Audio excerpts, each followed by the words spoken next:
Okay, take a deep breath with me. Feel the gentle weight of your body here, now. Feel the subtle hum of connection in this room, the shared curiosity, the spark of seeking minds.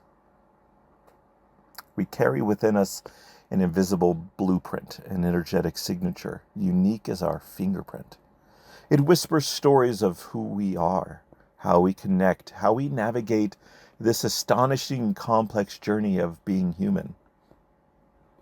Today, I want to talk about one shimmering thread from that intricate tapestry, one particular energy, one particular energy pattern that shapes our families, our communities, our very sense of belonging and duty.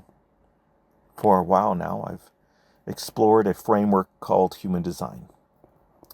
Not as a rigid set of rules, but a language describing the energies that flow through us, the potential coded within us. Think of it like a map of your inner landscape, revealing the consistent currents and the open vistas where you learn from the world around you. It highlights different energetic centers, like the head, bringing in inspiration, the ajna, processing the ideas, the throat, manifesting into action, the deep identity center, guiding our direction in love, the powerful sacral motor of life force, the emotional center, processing life through waves, the driving root pressure, and the center we can focus on today, which is the intuitive, the instructional center, often called the spleen. Within this map, specific points called gates represent distinct energetic themes. And today, we zoom into one gate residing in that intuitive spleen center, gate 50. It's traditionally called the gate of values. Some call it the gate of nurturing, or the gate of the cauldron. Names are just signposts, pointing towards an energy that is deeply fundamental, profoundly tribal. What is this energy? Imagine the oldest symbol of community, the hearth, a fire crackling, and above it a large, sturdy cauldron. Into this cauldron goes the nourishment for the whole village, the family. It's where disparate ingredients are brought together, simmered over time, transformed into something that sustains life. Gate 50 is the energy of that cauldron. It's the guardian of the hearth, the keeper of the communal pot. It holds the awareness of what values, what laws, what principles are needed to keep the tribe healthy, safe, and thriving. It's the instinct that asks, what's right for us? What rules must we uphold to ensure our children flourish, our elders are cared for, and our bonds remain strong? Well, this energy carries an almost ancient gravitas. It connects us to every ancestor who tended a fire, protected their young, and passed down wisdom. It lives in that quiet inner voice that knows the difference between responsibility, accepted with love, and duty, performed out of mere obligation or fear. Because, like all energies rooted in the instinctual spleen center, Gate 50 carries an inherent awareness frequency, often interpreted first as a fear, or in this case, the fear of responsibility. That little ping in your gut when you take on a crucial task and ask, well, what if I fail? What if I let them down? What if I'm not enough? Well, who hasn't felt that, right? It's a primal alert system honed through millennia. Imagine our ancestors. If I fall asleep guarding this fire, we freeze. If I don't teach the young the laws of the hunt, we starve. This fear isn't meant to paralyze us. It's a call to presence, to vigilance, to conscious care. But, like any energy, Gate 50 exists on a spectrum of quality. At its lowest frequency, gripped by that fear, it manifests in shadow. We might see corruption, as the gene key, a sister of the human design, calls it. They call it corruption. This isn't necessarily grand societal corruption. It starts small. It's the parent who becomes authoritarian, imposing rules without love because they fear losing control. It's the leader who hoards resources, forgetting the tribe they're meant to serve. Or, swinging the other way, it's the person who abdicates all responsibility, rejecting family and community ties out of a deep-seated belief they'll inevitably fail anyway. Both are facets of fear, corrupting the sacred trust. Both leave the communal cauldron unattended, the stew spoiling. But as we grow in awareness, as we learn to meet that fear with courage and self-compassion, we rise into the gift of Gate 50, called equilibrium. This is where responsibility is held not as a burden, but as an honor. It's a dynamic balance between caring for others and caring for ourselves. It's upholding necessary structures and adapting them with wisdom when they no longer serve us. It's the parent who guides with firm love, the friend who offers support without enabling, the community member who contributes their part joyfully. Equilibrium is the steady hand stirring the pot, ensuring the soup is nourishing and tastes good. It's finding that sweet spot where duty meets delight, where the law is warmed by love. And it's the highest expression, and in its highest expression, its most radiant potential, what the gene keys call Gate 50, the city. Gate 50 blossoms into harmony. This is more than just balance. It's the state of resonance. Imagine a community where values are so deeply shared and lived and support flows effortlessly, where leadership is true service and following is joyful participation, where the needs of the individual and the needs of the whole are in perfect, beautiful alignment. It's the echo of what the ancient texts might call Zion, or let me get this. Shambhala, a society reflecting a higher divine order. Now, you might be thinking, that sounds lovely, but how does this actually work in me? Remember, human design isn't about putting you in a box. It's a language to help you understand your unique energetic style. Some of us have Gate 50 consistently defined in our particular blueprint. It's a dominant theme, a reliable inner voice. For others, it may be activated only in certain relationships or during specific life chapters. We access it, we learn from it, but it's not our consistent hum. And, crucially, everyone has access to the wisdom of every gate, including this gate. Definition merely points to consistency, not ownership. Think of your inner world as a council. You have various voices, various centers of awareness, all offering input.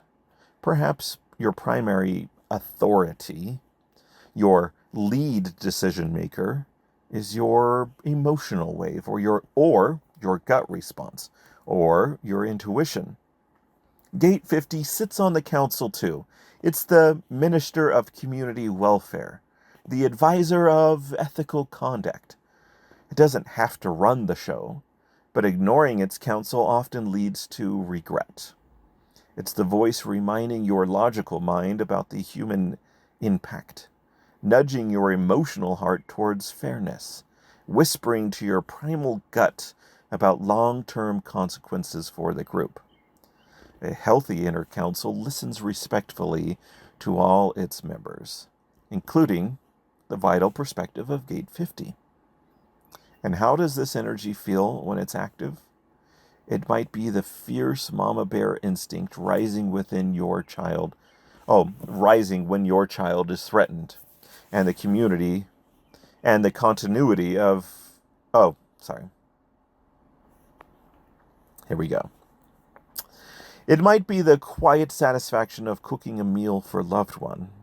It could be the uncomfortable knot in your stomach when you witness injustice. It might be the urge to organize neighborhood potluck or volunteer at the school.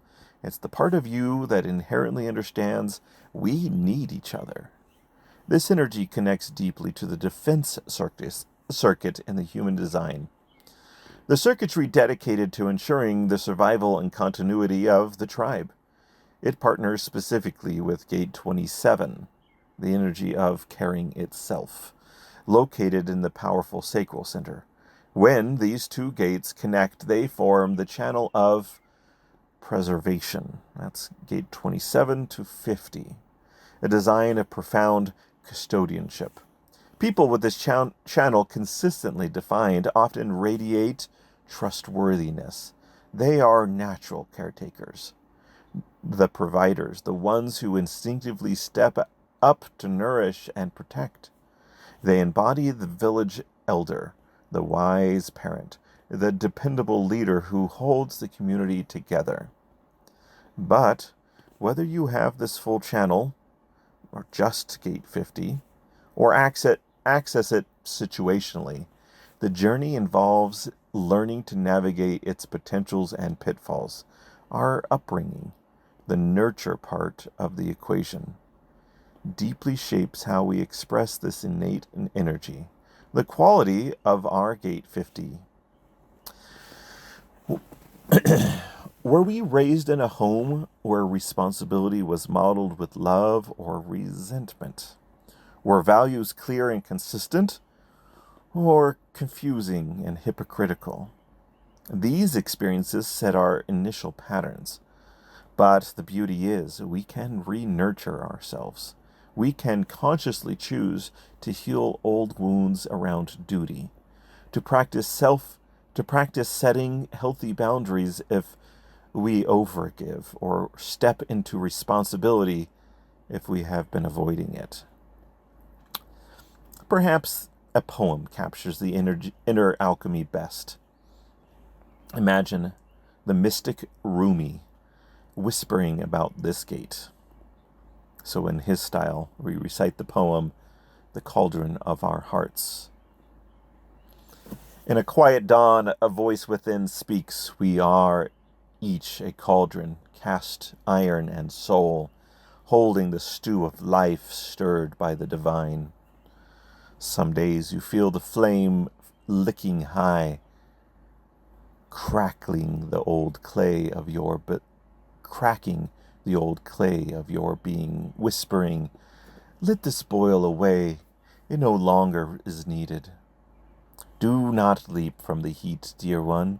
You think I am torturing you, but listen. I am the cook who seasons you, adding a pinch of salt called sorrow, a dash of spice called joy, and skimming off the impurities that float to the top, the fear, the doubt, the I can't. In this holy simmering, grace is cooking us. Old anger becomes steam that wafts to heaven. Old habits soften tender. All the ingredients of experience, failures and victories, tears and laughter, mix and meld into the rich broth. And then, when it's ready, the aroma of truth fills the air. We ladle out compassion, bowl after bowl, feeding each other the warmth from our hearts. In the sharing we taste harmony, a flavor sublime, born of both spice and patience. Let us thank the fire and the pot, each trial, each duty, each act of care, and is an ingredient in love's grand recipe. We are nourished. We are the family seated around the hearth of creation, passing bread and hope hand to hand. In the cauldron of our hearts, God stirs and smiles. All right. That stirring, that divine hand in the mix, this points us towards a deeper truth embedded within Gate 50. Its highest expression: equilibrium, harmony, self-service, principled leadership, resonate powerfully with the core teaching of the world's great spiritual traditions. Think about it. What is the essence of living a virtuous life in any faith? Isn't it about caring for others? Upholding principles like honesty, compassion, and justice? Well, they contribute to the well-being of... Don't they contribute to the well-being of the whole? Gate 50 is the very engine driving these ideas into tangible action. And for those who look towards the figure of Christ, we see perhaps the ultimate embodiment of Gate 50 in its highest, most selfless form. Consider his life, teaching foundational values, healing the sick he was nurturing, challenging corrupt authorities, upholding the law, gathering a community, meaning the tribe, and ultimately taking on the ultimate responsibility, sacrificing himself for the salvation of all. His core message: love one another as I have loved you, established a new, higher law, a law rooted not in ritual, but in sacrificial, unconditional love. This isn't about dogma. It's about recognizing an archetype of perfect stewardship, perfect love in action. That can inspire anyone, regardless of their path. When we act from the highest Gate 50 potential, serving with love, upholding justice with mercy, leading with humility, we are, in our own way, small way, reflecting the divine pattern. We are bringing a little bit of hoped-for harmony, that heaven, into our corner of the earth. The scriptures say, perfect love casteth out fear. That is the secret alchemy of Gate 50. When we shift from acting out fear of failure to act out towards the acting out of genuine love for those who we serve, the burden lightens. The duty becomes a joy. The responsibility transforms into a privilege. So, I invite you today to become curious about your own inner cauldron. Notice the values that stir within you. Acknowledge the fears around responsibility without letting them rule you.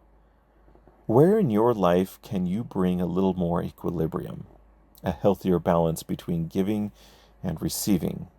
How can you tend the hearth of your own home, your workplace, your community, with more conscious love?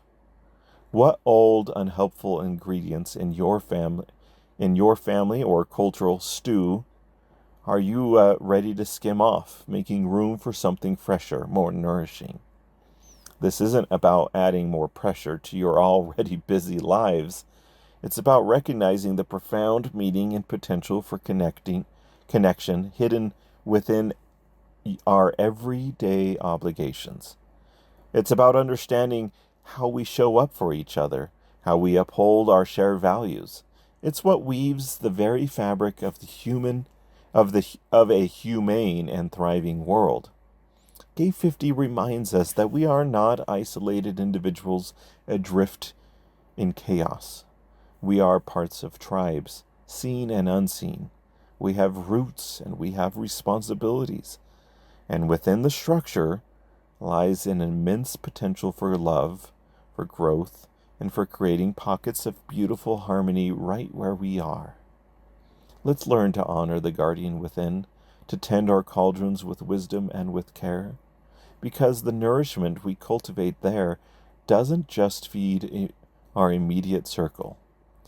Its warmth radiates outwards, contributing to the healing and harmony of the entire human family. So, tend your fire, stir your pot with love, and trust the process. You have everything you need. Thank you and good night.